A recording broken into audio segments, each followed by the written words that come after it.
What's up guys, it's Susie Bullock from HeyGrillHey.com, and if you're watching this video, that means we probably already have something in common.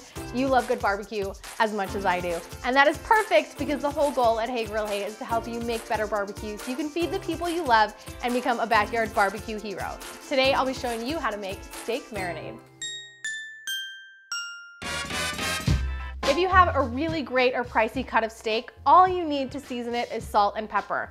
However, if you're like me, you have a bunch of kids and sometimes you're cooking on a budget, you want to pick up those more affordable cuts at the grocery store. The best way to really bump up the moisture, the flavor, the tenderness on those more affordable cuts is with a really great marinade. Some of the best steaks to use for marinating are sirloin steaks, top round steaks, flank steaks, and my more recent favorite are chuck eye steaks. What's great about this dish is that it's effortless. It comes together in just 5 minutes with ingredients you probably already have in your pantry. This marinade makes enough for 4 to 6 steaks. It only takes 5 minutes to put the marinade together. The steaks need to sit in the marinade for anywhere from 4 to 24 hours, and then you just need a few minutes on a hot grill. Todd loves steaks. He is a red meat eater through and through, but his least favorite steak is probably a sirloin. He just thinks they don't really carry the same flavor punch as something like a ribeye or a strip steak, but they're way more affordable. So my whole goal today is to make Todd a lover of sirloin steaks in just one bite. Let's get started. For this recipe, you'll need 4 to 6 steaks, and for the marinade, a half a cup of olive oil, a 1/4 cup of red wine vinegar, a 1/4 cup of honey, 2 tablespoons of Worcestershire sauce, a teaspoon and a half of black pepper, a teaspoon and a half of kosher salt, a teaspoon of red pepper flakes, 5 sprigs of fresh thyme, and 5 cloves of garlic. Lots of garlic. Our first step is just to assemble the marinade. We just need to combine all of the ingredients in a gallon zip top bag. This marinade is the perfect balance of acidity, of savory, of sweetness, and then we have all of those good spices from the garlic and the thyme. Just zip it closed and use your hands to combine the ingredients evenly.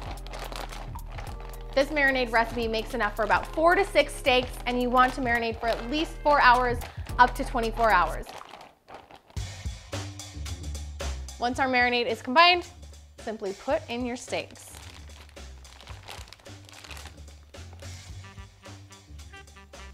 Press out any extra air inside of your bag so that that marinade is pressed up tight, right up against the meat itself. And then give it a nice massage to make sure the marinade is evenly distributed across all pieces of your steak.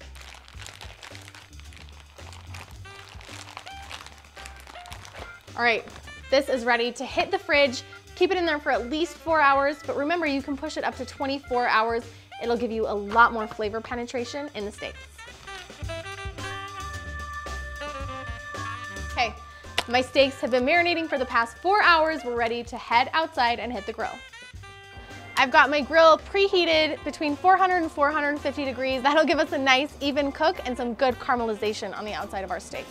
Use your tongs to shake some of that excess marinade off of the steak itself. You don't want too much moisture on the steaks, otherwise you'll have steaming instead of caramelization. And then these just go right over our hot coals.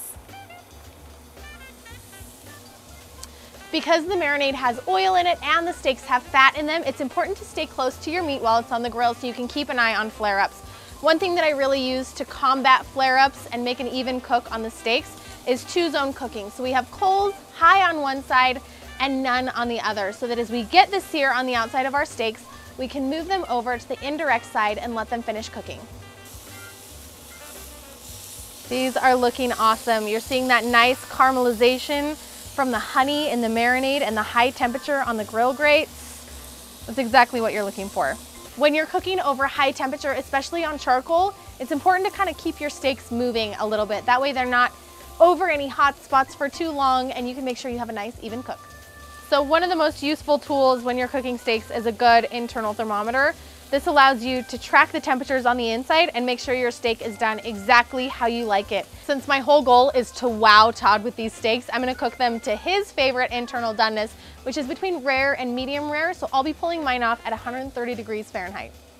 So just stay close by, use your thermometer to track the temps during the cook. If at any point the outside is getting too dark and the inside is underdone, bump them over to the indirect heat side and close the lid for just a little bit. Okay. All right, which one do you want to try?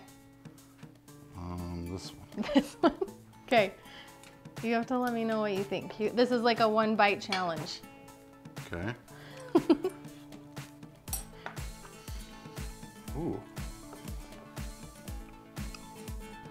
That's tasty. Sirloin. No. Yeah. No way, dude. Yes. Did I win you over on a sirloin steak Yes. with this marinade? That is incredible. They're delicious, aren't they? Mm-hmm. All right, Todd and I are gonna continue enjoying our steaks. I feel like I passed my personal 1-bite challenge. Oh, yeah. The steak marinade turned out great. I hope you guys give this one a try at home. If you do, leave a comment and let us know what you think. Better yet, snap a photo, share it on social media, and use the hashtag #HeyGrillHey. That way, we can see it, and we can celebrate your epic barbecue successes with you. See ya!